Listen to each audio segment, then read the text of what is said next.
We are. Okay, here we go.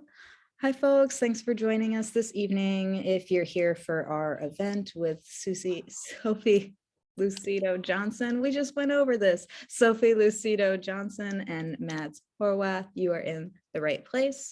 I'm Car. I'm the events coordinator for Green Apple Books here in San Francisco. Thank you so kindly for joining us this evening for the final event of Sophie's tour for Dear Sophie, Love Sophie. And I wouldn't be a bookseller if I didn't show you what the book looked like, my very well-loved copy of Dear Sophie, Love Sophie. Right now, I'd like to invite you to all get comfortable, make sure you have a beverage of your choice or whatever feels good to settle in with us this evening and make this event a real experience that we are experiencing together. While you are doing that, I have some very brief announcements to share with you. A couple of upcoming events. Hi, if you are new and have not been to a Green Apple Books event before. Tomorrow, April 1st at 7 p.m., we're joined in store by Leah Thomas to celebrate her book, The Intersectional Environmentalist, How to Dismantle Systems of Oppression to Protect People and Planet. Thomas will be in conversation with Kiana Kazemi. That is tomorrow, April 1st at 7 p.m. And then on Tuesday, April 5th at 7 p.m., we're joined in store for the launch of Amina Ahmad's novel, The Return of Faraz Ali. Ahmad will be in conversation with Ruchika Tomar. That is on Tuesday, April 5th at 7 p.m. Pacific time. We have a full calendar of our events on our website. April has many events to choose from, and I'm a little biased, but I think they are all great. And if you are joining us outside of the Bay Area or you would prefer to watch online, do note that we offer live streaming for nearly all of our in-store events, so something to keep in mind as well. And I would be remiss if I did not implore you politely to please buy books. Please do buy books from us, Green Apple. I can think of at least one book that you can purchase in correspondence with this evening's event. Sophie also has more than one book, so I will link to those in our chat as well. And I do preface this with, if you are able, please do buy books. It helps support us as an independent bookstore. It helps support these authors that put so much time into making these books, and then you get to have a book, which is a pretty cool part of the whole process. So please do buy books if you can. This evening, we're going to have an audience Q&A. So if at any time you have a question, please do enter it into the Q&A little dongle at the bottom of your screen. It'll either be on the bottom or the side of your screen, depending on your interface, and we'll get to as many questions as we can by the end of the hour. Without further ado, I'd like to go ahead and introduce the authors joining us this evening. First, Mads Horwath is a Chicago-based cartoonist who has produced work for The New Yorker, Chicago Reader, Seattle Stranger, Shag Mag, and the LA Times. They love to explore themes of social isolation, anxieties that come from being a creative, and their cats, Scruggs and Pokey. Currently, Mads is working on their first graphic novel, Jacket Kid. Please do welcome Mads Horwath. Hi, thank you for having me. I'm very excited for this. Thank you for joining us.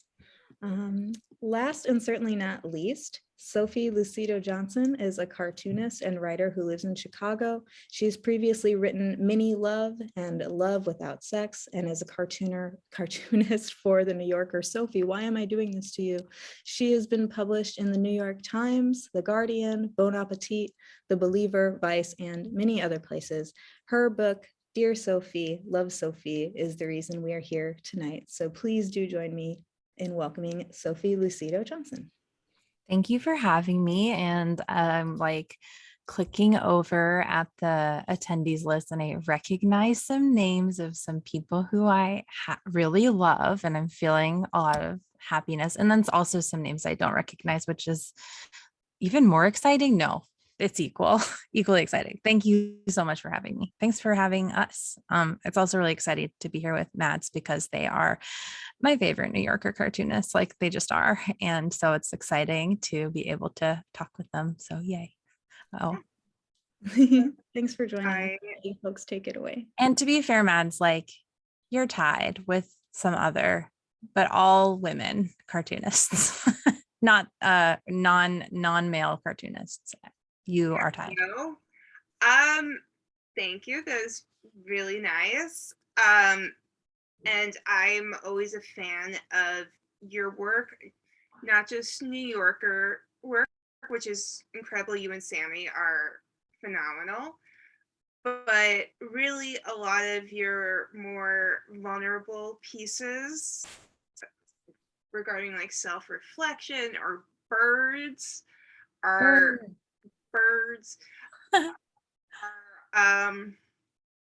truly some of my favorites, and the style just pops out. I mean, when I scroll at Instagram.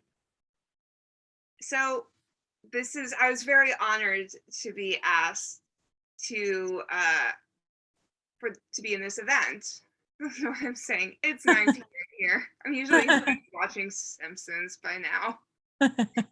That's true. Yeah, I enter like what I call, I'm off work. I call it the stupid hour. Yeah, that makes sense. Yeah, so I'm trying to turn it off for this one. No worries. I be stupid as you want to be. That's great. I actually want to ask so I'm thrilled if you just have this on in the background and you're listening to Mads and me talk to each other. But if you happen to be like at a place where you can type in the chat, I'm going to do a quick reading from the book, and I'm trying to decide what chapter to read. And so I have like 3 options of what chapter I should read. And I thought, because we have this technology, you could vote and tell me which one you want to hear about. So your choices are: you could hear about Trevor H., wow, Trevor H., what a special person. You could hear about Weird Al. He is a singer-songwriter who has shaped lives. Or you could hear about my sister Alexis, who is not here, but I was just texting with her, and we could text with her all together. Actually, that could be a fun thing. All right. Wow. So 2 votes for Alexis, and now we have a 3rd vote for Alexis. Okay, well now I just would feel like an asshole if I typed in Weird Al, because That's great, because the Alexis chapter is the only one I haven't ever read out loud. So sorry. Probably do that. Okay, I'm gonna do it. So sorry to those of you who needed to hear about Weird Al, but that's why we got to buy the book, I guess. Okay, or share or check it out at the library. I get to push share screen now. Here we go. This is not this. See this PowerPoint? You're not going to see this. That was the Trevor PowerPoint. This is the one that this isn't even a PowerPoint. This is all about Weird Al. There's the Star Wars part. All right, we're going to go straight to chapter 7. It's a very nice short chapter about Alexis. The chapter is titled "Alexis is Bugging the Hell Out of Me." We have butterfly clips in the background. I don't know if any of you wore those, but I really did. All right, this was New Year's Day, 2001. I am at the beach, and Alexis is bugging the hell out of me. I wish you would realize that I am friggin' older than she is. Note that I did not swear in my diary. She always acts like my mom or a policeman or something whenever she sees me doing anything that is remotely wrong. She blows up at me like I'm some bank robber felon or something. What the heck? Just today, I found a note that said, "Hem, hem, why are there pieces of cotton clinging to your bra and a huge wad of it in our suitcase? I'm on to you." Yeah, so I stuff my bra. It's not such a huge sin. It's not like I'm hurting anyone. It's not my fault my boobs are smaller than hers are. I need a little support so that at least my fat looks evenly distributed. I don't tell her because she makes fun of me to my face all the time when I told her before, and because she'd probably tell my friends. She's done that before too. And because every time she'd see me sneak a snippet of cotton into my bra, she'd raise her eyebrows and shamefully turn away. Guess what else I do that's such a moral sin? Get ready, because this is shocking. I masturbate. Oh my gosh, like half the population doesn't. She just doesn't realize that it's not such a huge deal. But because I do this terrible deed, Alexis has deduced that all my things are slimy or have been between my thighs or some terrible thing like that. She will also make fun of me for that. Once someone told me I was gross for wearing the same bra every day. Embarrassed out of my mind, I told them that I had 3 of the same bra. A white lie. Well, once Zoe brought it up while Alexis was around, and Alexis popped my lie and laughed about it. Zoe hasn't trusted me since. And last but not least, she throws these anger fits. She will shout so loud if someone even mentions something in a teasing manner or doesn't agree with her. She would scream in a debate. She would shout in an argument. So much for soft voicing. I don't know what that means, but I think that was said at school. I wish she would just calm down and take things easy, step by step, quietly sorting things out. Ugh, love, Sophie. Dear Sophie, Alexis, your sister, is your number one best friend in the whole entire world. She is your person. She is your purpose. She is the reason you wake up each day and go to bed each night.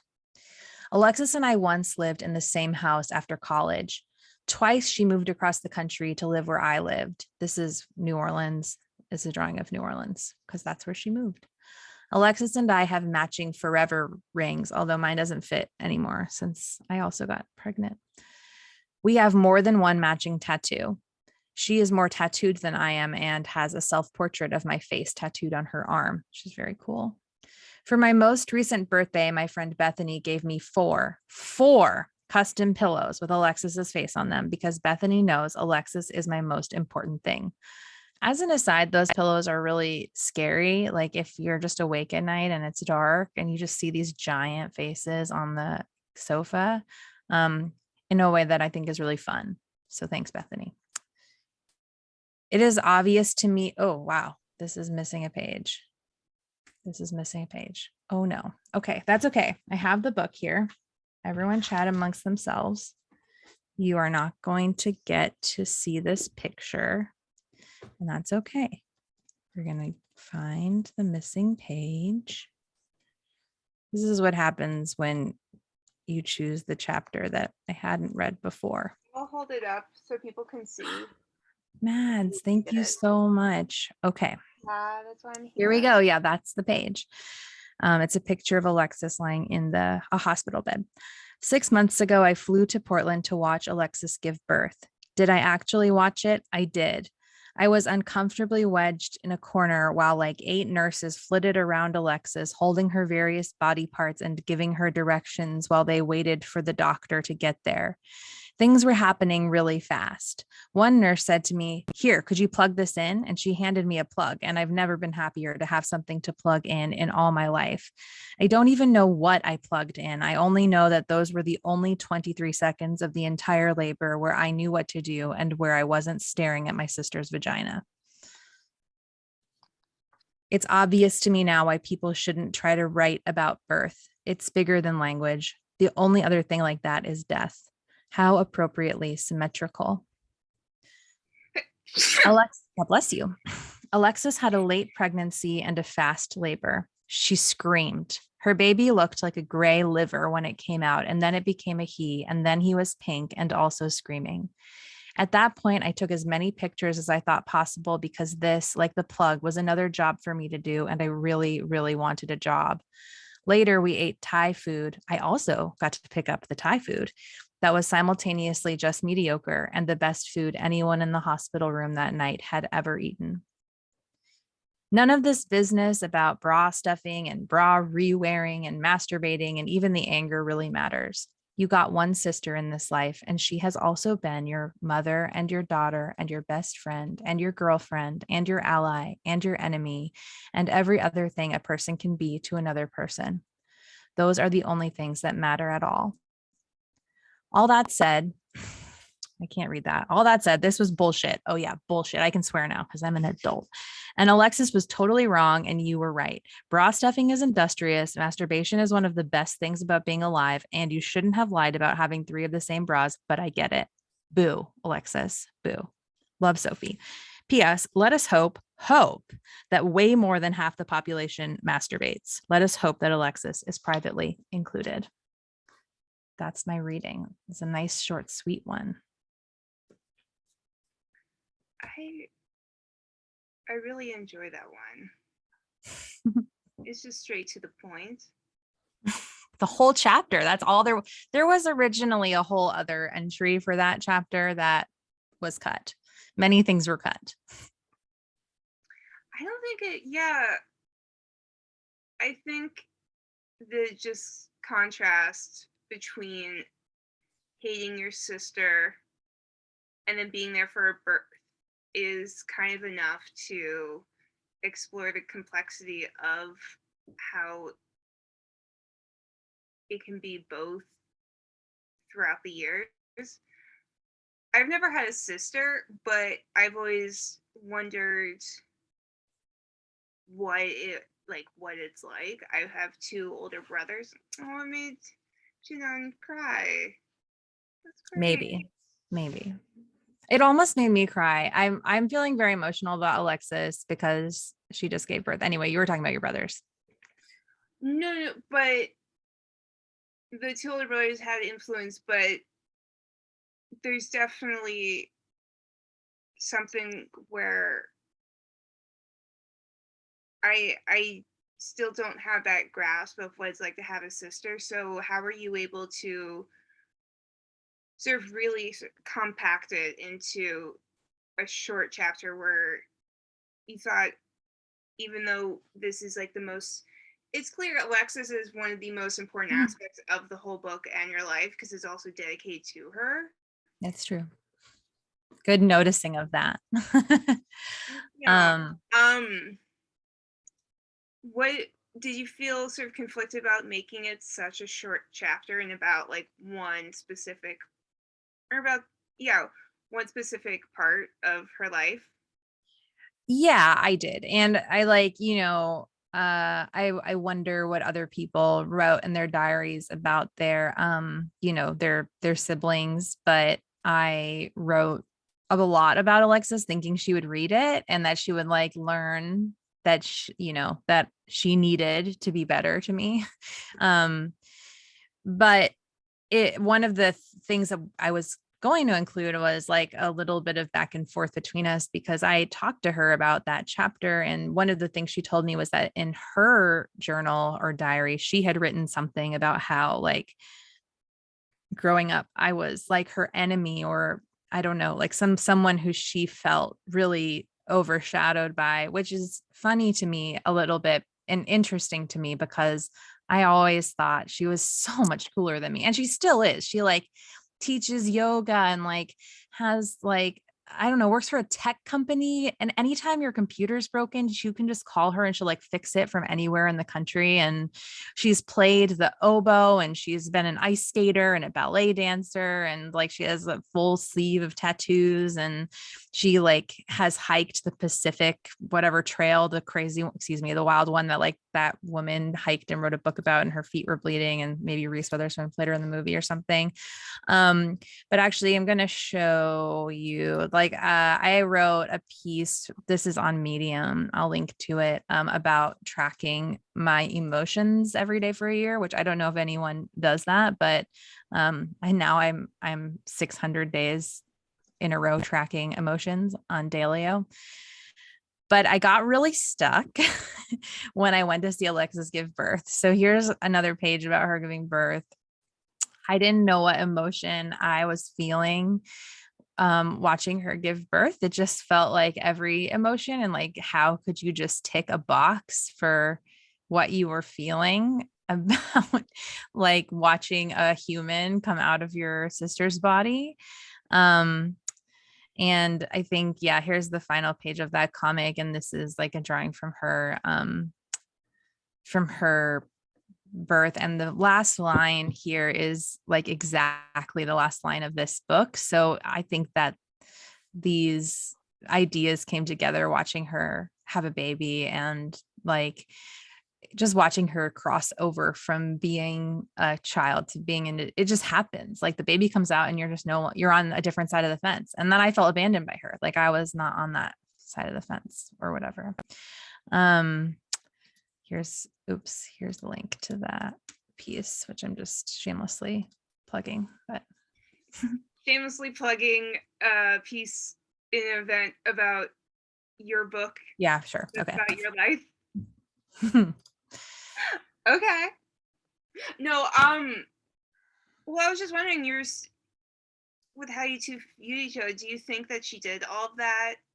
The root is maybe feeling like she was in your shadow? I I I I don't know. Did you feel that way about your brothers? I feel like no. I feel like we were both competing, and that's such a shame. I wish that we had not been competing, but I always thought she was winning. And it took until I was 30 to like move. Oh, that's such an under I took till I was like 33. It just took a long Yeah. time before I was like, yeah, like we didn't need to be competing. I didn't have that with my brothers because, well, one is from my dad's first marriage, and then the other one, the that's our competing feeling was more amongst the cousins on my mom's side of the family. There's like 11 or 12 of us, just in like one generation of cousins. My mom is one of 5 siblings, and then like, and everyone is like, it's such a weird family where everyone is hyper intelligent and accomplished. Mm-hmm. And I have 2 cousins in there, and we were all born within the same like within a month of each other. Wow. So like Yeah, really close. like really close in age. And there's always been sort of this like feeling of like, who's the cousin that's like doing well? Like one cousin who's considered an unraveled fuck up in my family is getting her master's at Cornell University right now. It's a weird standard. So Mhm. with that, my brother and I kind of felt like allies because we were just sort of odd ones out. We Mhm. weren't very socially adept. Mhm. And it's a family that is like about being super extroverted and being able to stay up till 3 a.m. Yeah. And neither of us do that. Yeah, absolutely. Yeah.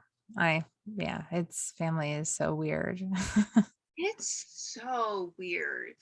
What the hell? Young Sophie would say, "What the heck?" Because she thought God read her diary and she didn't want them to be mad at her for saying hell. Young Mads would say, "What the fucking shit?" Cool. She was so they were so cool. Young Mads was so cool. I'm sorry. Watching, anime and playing video games and like cosplaying conventions. But I mean, that is interesting. I do like that you were able to just sort of sum up with that big moment where she just completely changes to like, oh, I'm an adult, I'm a mom. Because Mhm. that must have also been very odd seeing your younger sibling give birth before you do. I didn't think I wanted to give birth until I saw her give birth.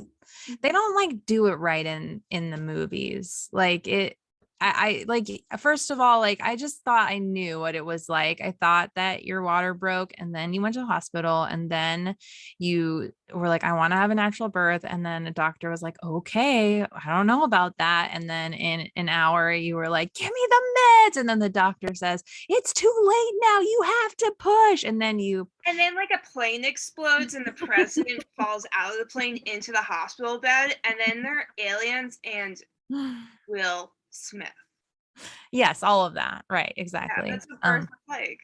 But actually, like, yeah, it was I mean, I get it. You can't write about it. It's like hard to describe, but it was very, very cool. And I definitely thought like, oh, birth is rad. We should all watch people give birth. And definitely it made the story Blood Child by Octavia Butler feel different to me, which is like one of my favorite short stories. And I always thought, it's like a very violent story. It's about male birth.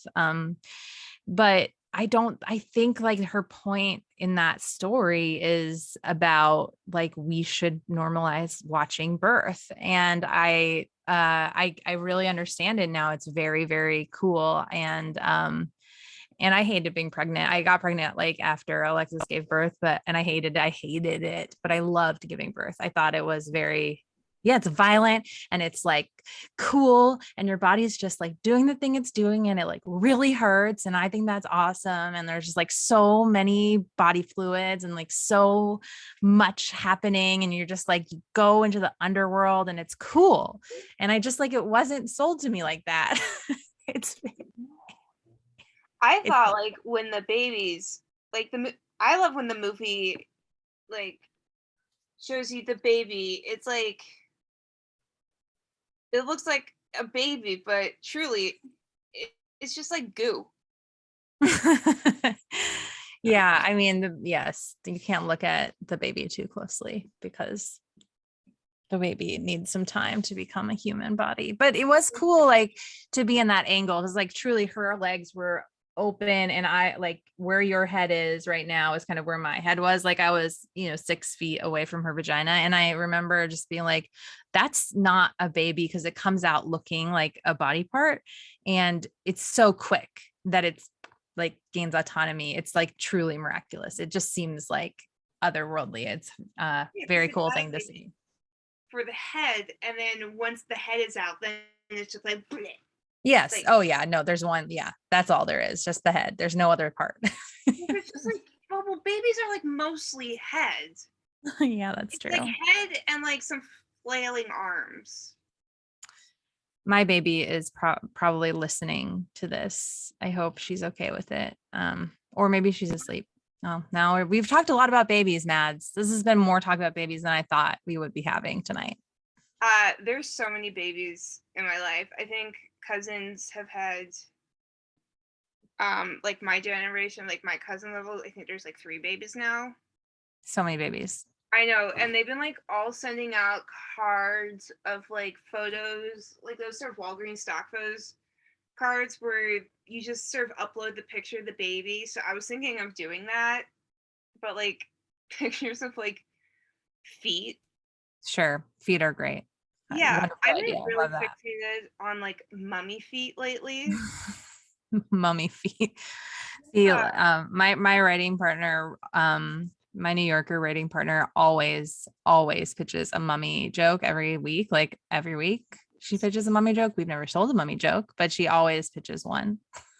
Have you sold a mummy joke? You look like you're like making a face like, of course you, why haven't you sold one? I'm trying to think. No.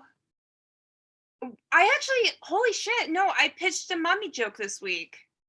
Did you sell it? You don't know yet. We find out Yeah, tomorrow. we find out tomorrow. I probably We, won't. we pitched a mummy joke this week too. Made the best mummy joke win. Mine's about like mummy feet, and if you suck on the toes, does it rehydrate? No, I did not. It is not. I just like had a dream where I like had a TikTok that rated different mummy feet and like which were the best. Just be like 9 out of 10, Slade. Yeah, It's like that's Kristen. I think that's a great idea. I think you're about to be a huge star, if that more than you already are. I was about to say I already am a star. I know. Um, that is, but yeah, we definitely like, that was a segue.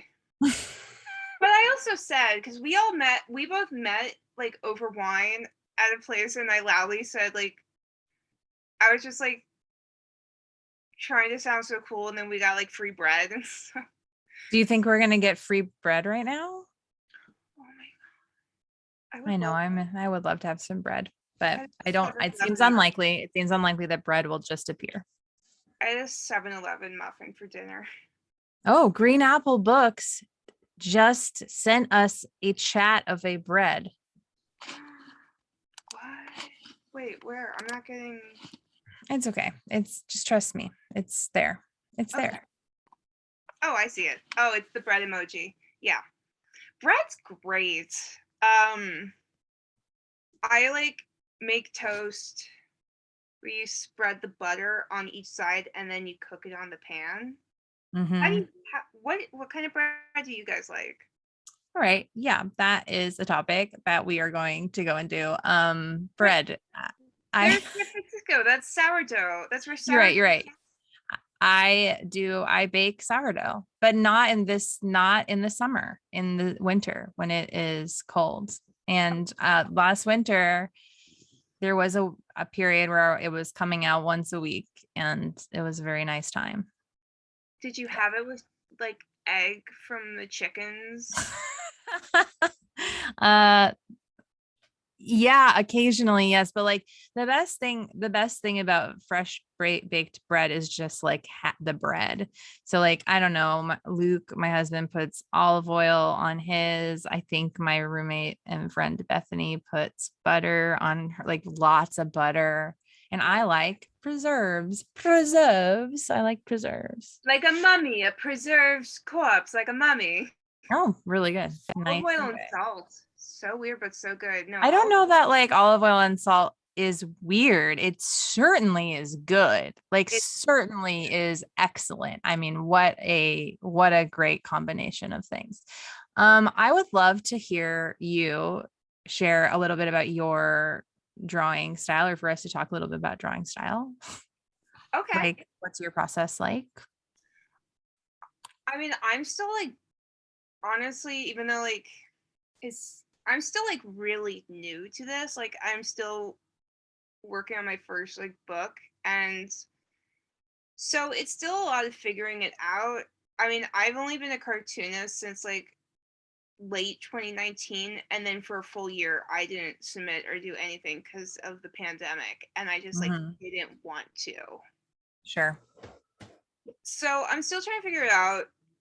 Lately it's just drawing regardless of my mood or how my body feels, Mhm. and not trying to adhere to a different style, just sort of doing everything, just sort of going with the flow. And if there's an aspect I like, then I kind of stick with it. Lately my drawing style has been kind of like shaky lines, and that's because I had anemia. Like every cuties get anemia. Um, and it would just leave me shaking a lot. And I would try drawing with it, and then I was like, I actually kind of like that. I'm gonna Mhm. stick with it. Mhm. Yeah. Yeah. I think it just comes from not being tied down to a certain style or thinking like this is my style or I'm a great drawer. You just like don't think about that. Just draw it, and but really also scrutinize what you've produced, and that might, and I'm sure this is something that is applicable to other creative pursuits. I don't really know. Because really it's just for me it's just drawing. That's all I ever did. And then so that's a process with like the visual aspect. I guess for like jokes and stuff, when I was like 18, I made the conscious decision that I wanted to be funny, Mhm. like conversationally. Mhm. And I like knew it was a skill set and you get better at it. And so it was like how do I do that? And a Mhm. big part is being able to connect things that are seemingly unrelated. And I find that's like a lot of what the cartoons are, is something kind of minute in a hyperbolic situation. Like you can have, I'm actually looking at one of my cartoons. It is Napoleon on his horse telling these people at an airport terminal, when they announce boarding group 3, we charge, because I noticed a lot because I fly a lot is when they're like, now seating boarding group 3, everyone just swarms there, and it's like, oh, kind of like a raid or like people running into war. So then you like, if you're able to make those connections, that's like a great, at least a great start. And then just being Yeah. observant to the world around you, because you just pick up little things.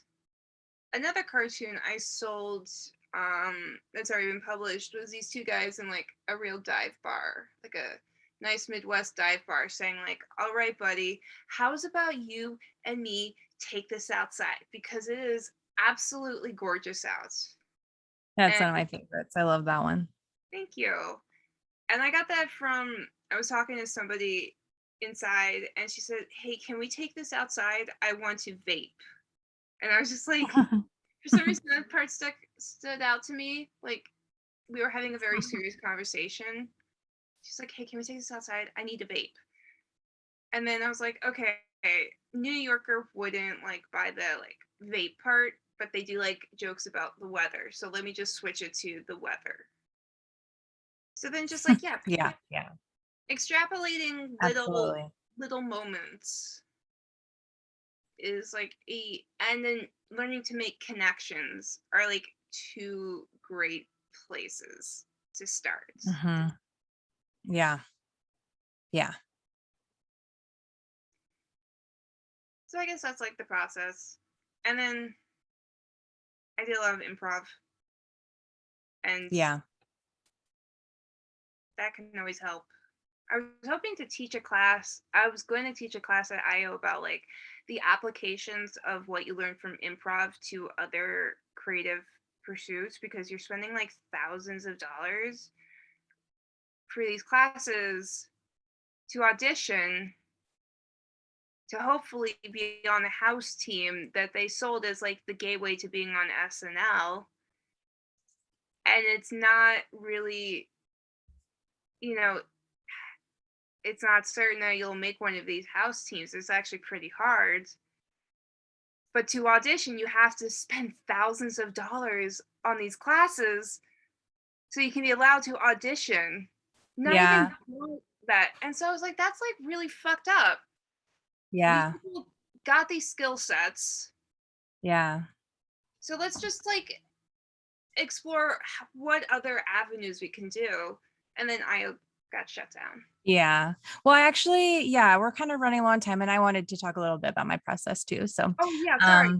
no worries. So no, thank you for sharing all that. And the cartoons you talked about are some of my favorites of your cartoons. But I was just going to talk a little bit about putting this book together. And yeah, I think that, it feels really different than writing jokes. Like writing jokes feels like a real like specific skill set that you like develop and you start to build, and just exactly like you're talking about, like over time you get better at it. And something that I've noticed in my writing of books is that like it's this like great outpouring of just like tons and tons of crap, like in a way that is more flowing than like than the joke writing process, and can be pretty fun. But I definitely had the experience with this book, and I see actually my editor logged on, and I'm glad because she was so like, I wanted to print, I think like 8 pages of just like drawings of things that I liked right now. And she was like, that's really pretty, but maybe not everyone in the world wants to look at that kind of all of those images. And I put them up today on like the HarperCollins Instagram, because I drew them, but it's so great to have like another person to help you like slough things off.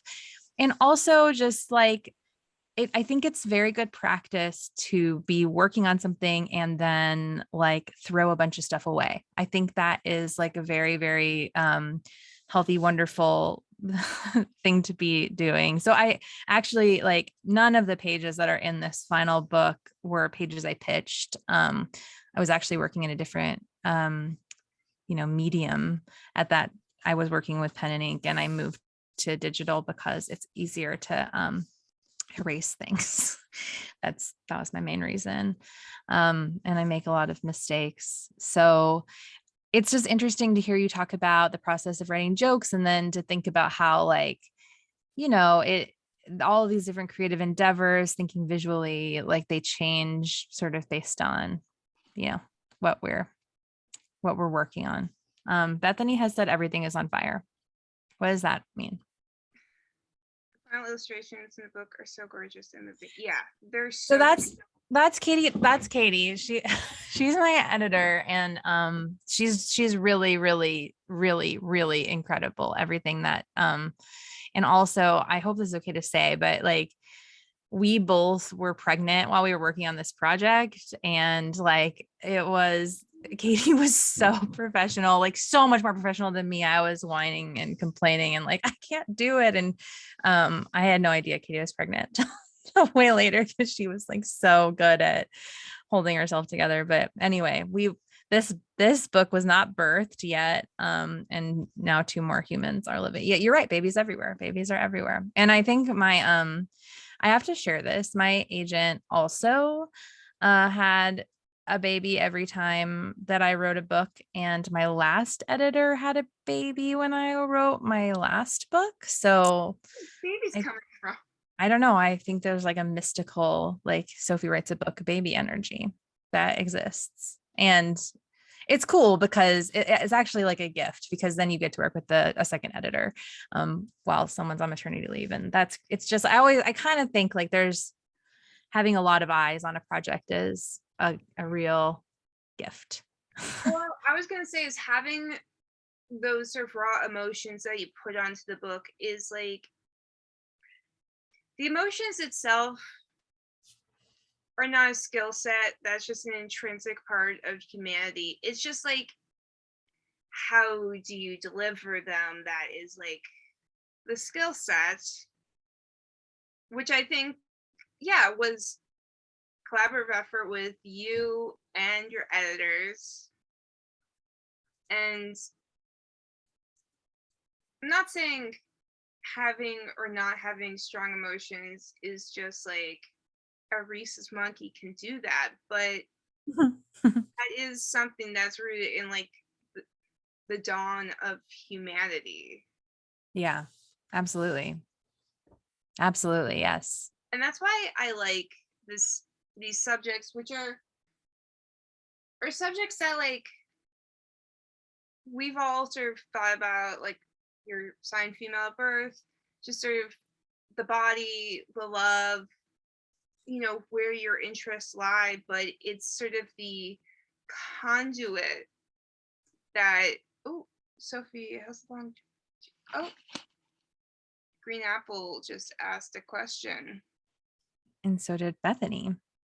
Yeah. And then someone else's, I was gonna say, you can have the same subtext or idea delivered in different ways, and it makes them different works of art. And that's like really where the beauty lies, is how do you deliver these universal experiences, or mostly universal experiences. Absolutely. Yeah, So I agree. Questions. Yeah, let's do some questions. Wow. Thank you for asking questions. Thank you for sharing so much about your process, Mads. It's like really illuminating to hear about it. And this is like an interesting cross section of like graphic memoir / New Yorker cartoons / comedy / just like the color pink, and like all of that at once. So, speaking of edits, what was the hardest thing for you to see cut from the book? Oh, that's a lovely question. And I think like nothing was, I think that like the editors are just very, very good at their jobs. And I remember for my last book, that being a real learning curve, like my first book, that was a real learning curve for me, where like, I remember I wrote a whole book and truly half of it got cut, like just truly. And then like another, order after that. And a lot of stuff I really loved, but also I feel I wrote it and I have it, and I feel so grateful to just like have it, you know. And if the wider audience doesn't need all of the things that I have made, then I needed to write those things. So I feel pretty good about the cuts. But I think actually, like, if I were to keep one thing just for me that got cut, it would have been an early second part to that chapter about Alexis that I read earlier, that I selfishly liked because it had her voice in it. But I do agree that probably the book didn't need that. So yeah, thanks for asking that. I like that one. This question. Did you edit the childhood entries at all, or are they exactly as you had originally written them by Emma? Thanks, Emma. It's nice to see you here. So good question. We corrected her. We corrected her spelling, and not so much her grammar, but like young Sophie really did not know how to spell things like museum or machine or alcohol. Those are all words that young Sophie could not spell. Also, another habit that I had as a young person writing in a diary was to like put a bunch of song lyrics randomly in the diary entry, because I was always listening to my CD player like while I was writing, because I couldn't think of anything that was like a more fun, wonderful time than like putting on Ben Folds 5, lying on my bed, it's raining, you know, I've got like my Writer Strong poster up, it's been kissed multiple times, and I'm just like writing in my diary about my life, and it's just like a beautiful scene for me. So I think that those things had to be cut, because if you're reading like, oh, Alexis always is yelling at me and, you know, the world is sleeping, I am numb, I think you would feel confused. So some things were sort of cut. And then also like I've said, like I have over 200 diaries. We really had to I really sorted through the diary entries, like searching for anything remotely relevant to another person, because obviously like most diaries are not interesting or relevant.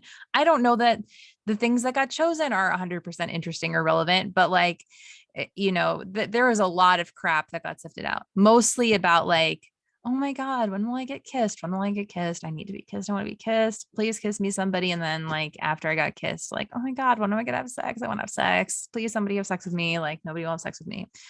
I finally had sex, and it was like, oh my God, when am I finally gonna get an RV and drive to Wisconsin?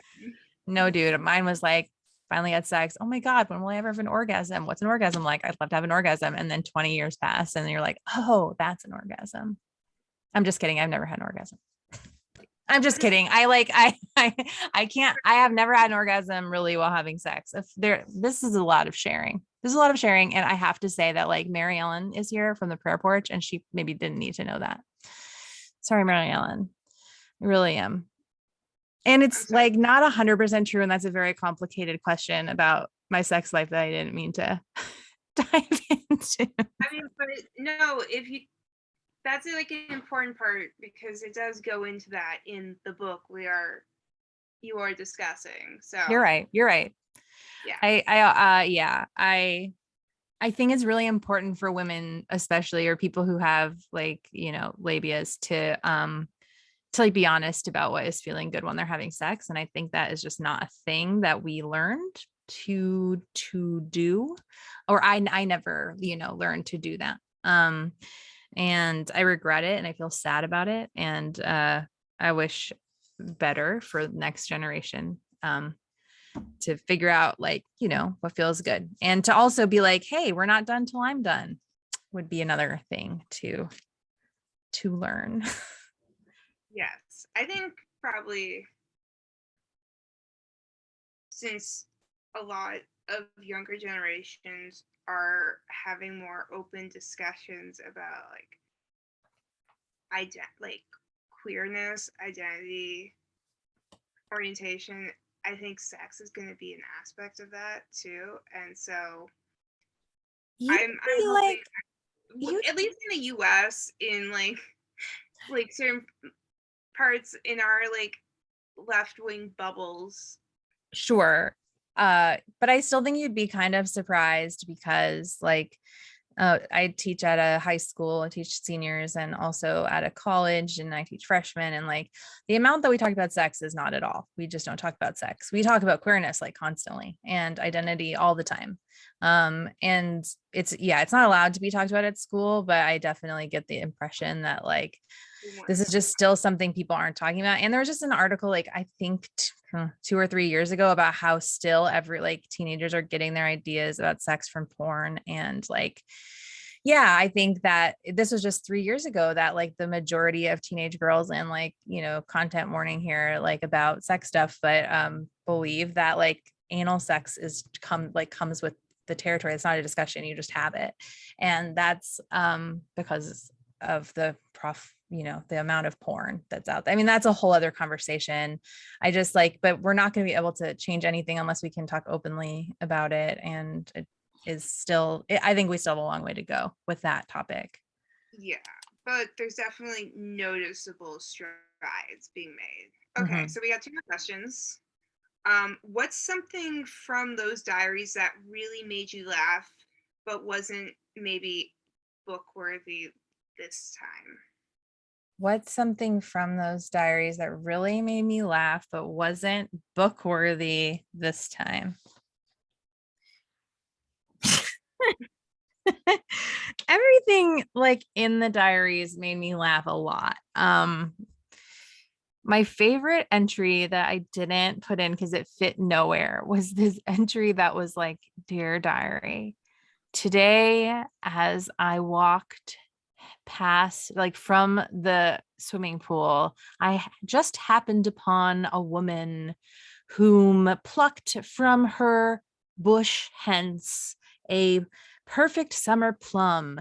And as I bit into the tender skin, the flesh of the plum dripped down my chin, tasting of summer and truth," or like something really, really, you know, poetic about this plum, like pages and pages about this stupid plum. And I love so much thinking about like this little girl who was like, I am a writer. People are going to read this diary when I grow up and they're going to be like, she always could write so well. And that particular entry didn't make it in, but because where does it go?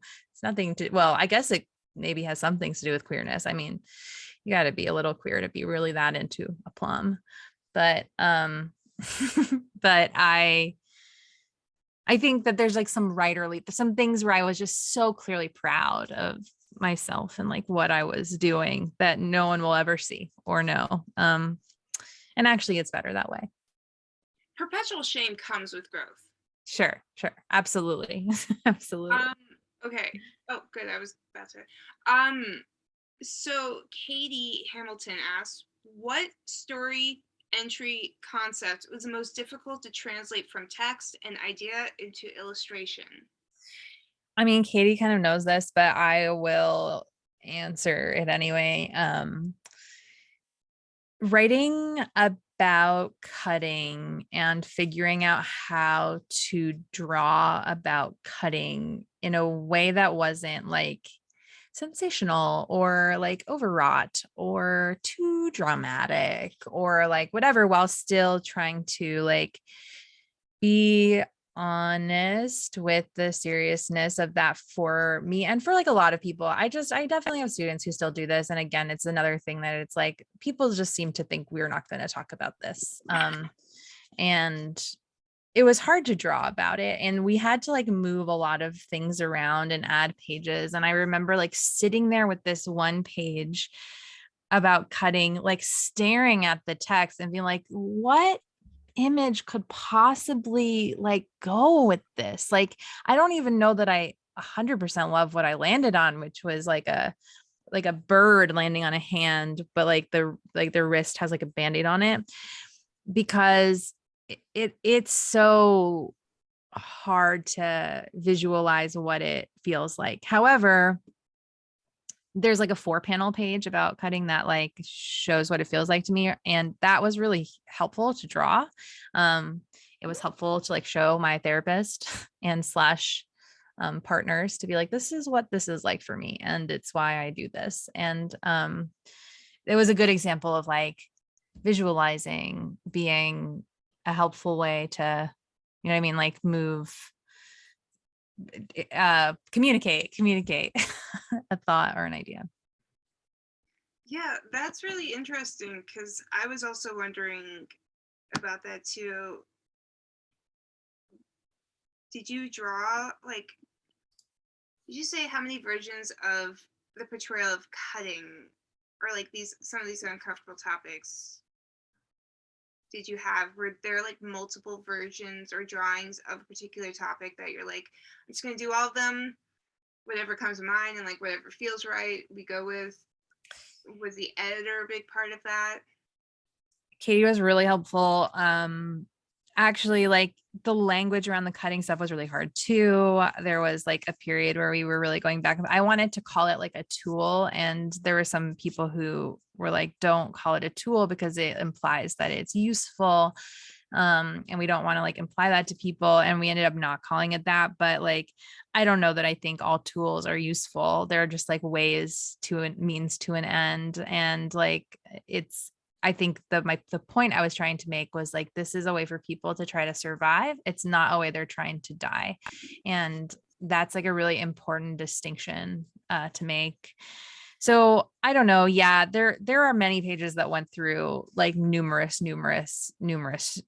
drafts. The most like frustrating part was that we had it in a Word document, and I thought to myself, this will be easy to have somebody edit the Word document and then I can make changes to the drawn text, but I like hand wrote all of it. So anytime the editor on the Word doc would just make a very tiny change, like move a word from here to there, or like change something to a contraction, it just was like so much more time to change it handwritten than I ever imagined that it would be. Like, it was like, it made my skin crawl. It made me decide next time I write a book, I'm going to make a font. I like the way it looks, but I can't do it again. It's just such a headache.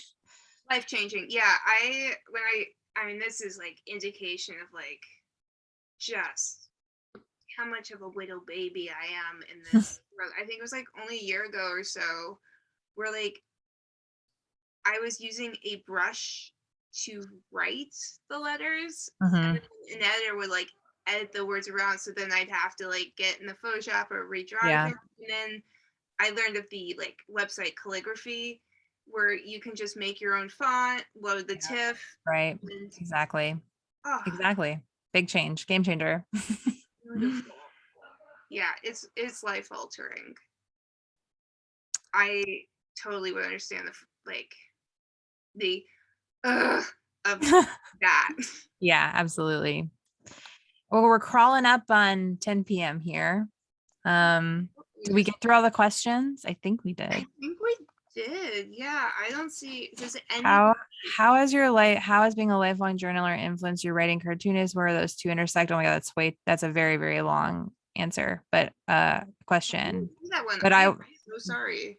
But I will just say to that question, this is a great way to close out. Actually, I feel really good about this. Because it's like here's what I recommend. And maybe Mads, you agree, maybe not, but I think that you do based on how I heard you started cartooning. Yes, always be making something, like all the time, always be making something, always be doodling, always be writing, always be putting things down. Don't be doing it for other people. And before you know it, a thing will blossom that you can make for other people. And I think if you can find a way to love putting things down on paper, then run with it. It can just be a total savior. So for me, journaling is just a constantly moving the pen, right, thing. And I think that's like one of the best ways to be a human, is to be just always making things. And what a gift to be able to do that too. I mean, truly, this is one of the first generations where we can. So yay for us. Yay. for us. Yeah, do we do it? I feel like we've done it. I think we did. I think we got through all the questions. You did it. Yay. Thank you so much. I'm just here to say thank you to you both for joining us, and also to thank everyone who was able to join us this evening. And I wouldn't be doing my job if I didn't put the link to Sophie's book once more in our Thank chat. you. Thank you so Definitely, much. I read it in one sitting. It's just like, you just like are just sort of, the flow is just great. Thank you. Yeah, it's really beautiful and delightful. And those are 2 words that I would use to describe it, but there are many more. And I'm very appreciative of both of your time today in joining us. Thank you. And thanks everybody for coming out to a Zoom event, and thanks for hosting us, Green Apple Books. I can't wait to visit you in person someday soon. Yay. Bye everybody. Thank Bye, you. everybody.